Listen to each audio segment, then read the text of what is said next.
and welcome back to my channel. So today I am sharing a little bit of a different video with you guys. I am excited to share with you that we are actually expecting our third child. And so many of you have asked over the years, it's been 5 years since I had a baby, and a lot of you have asked, like, are you guys going to have more children, and are more children in your plans? And it's funny because for a long time, more children were not in our plans. We were expecting to have 2 and very happy with having 2 kids. But that was before we decided to homeschool. And it was also before March of 2020. And I would say like the whole year of March 2020 and on, like that full year, was a really like good waking up point for us. We had already decided to homeschool before March 2020. We weren't sure what our homeschool life would look like. We kind of just were taking it a year at a time. And it was really before I had found Charlotte Mason. And so when I found Charlotte Mason, I dove into the lifestyle fully, and I was so excited to homeschool my kids. And so as the months went on, we learned to be together as a family way more often. We, created this family culture of being together in nature, and we began hiking. That's really how we became more outdoorsy. We studied birds together. And as I kind of stepped into this new homeschool mother role, I realized that that need and desire for a larger family sort of presented itself in a pretty unexpected way. So after my second, my husband actually did have a vasectomy. And so for a long time, more children were not in our plans, but we had kind of discussed it about 18 months ago that we would reverse it, and we just weren't sure when that would happen.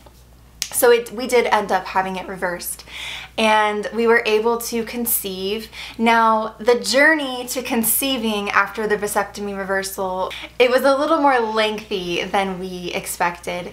And so my husband actually had it reversed. My husband had it reversed, and that month I literally was getting all my carriers out, and I was getting all the things that I wanted to, prepare, and I just, I had like this new energy, and I was so excited about welcoming another baby into our family.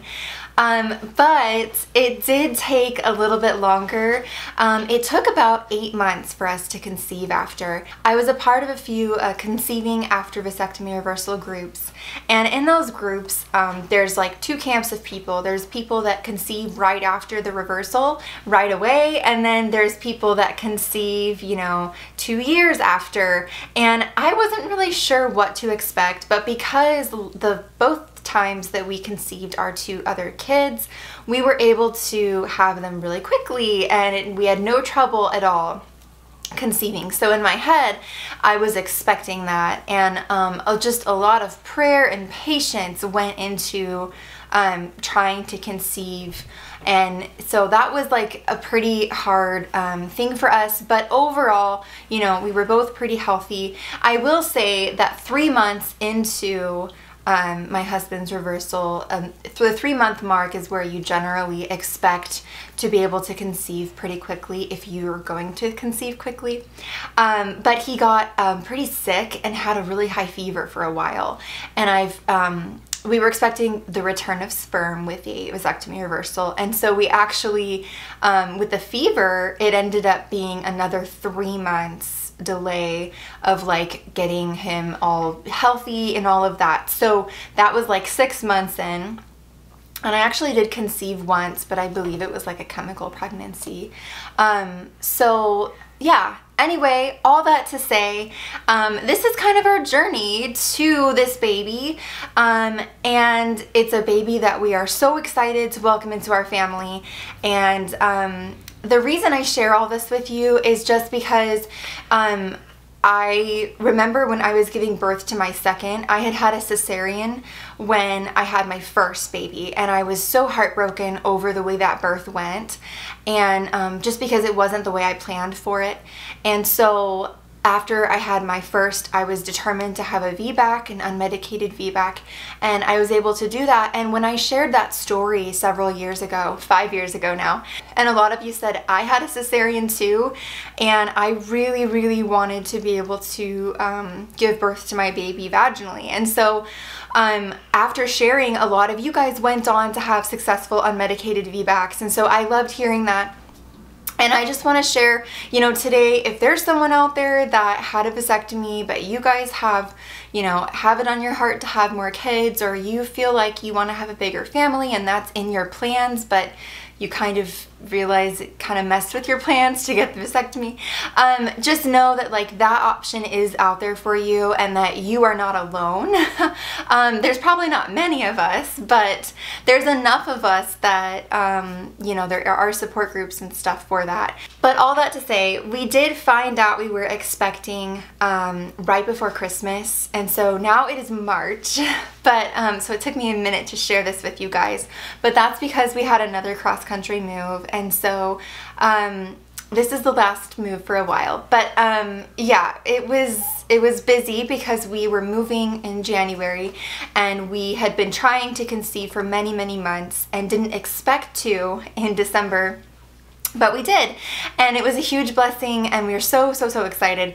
But there was many like exhausting nights, just like being newly pregnant and also packing up the house and all that. So I'm going to share with you guys my first trimester update in another video that's coming up pretty soon, and I'll share all the like details with you guys on that.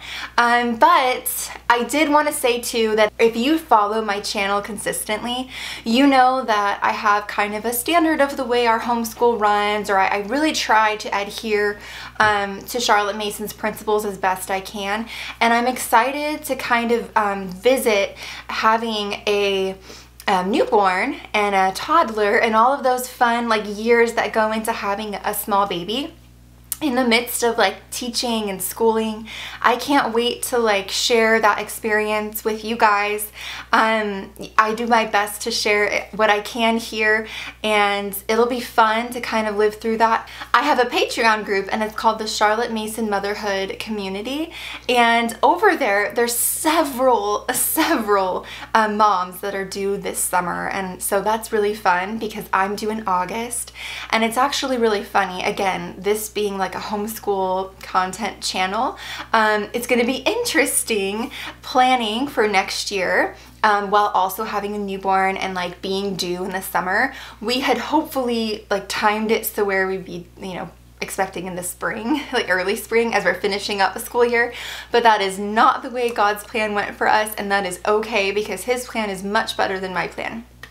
So all that to say, I plan to share that with you all as best I can, how I'm prepping for the school year, how I'm prepping for a newborn and homeschooling at the same time. It's going to be fun to juggle it all. It's going to be a challenge, but I'm so up for it. I hope you guys are eager to follow along, and I will share more about this pregnancy in my first trimester update video. Thanks so much for watching, and I'll see you next time.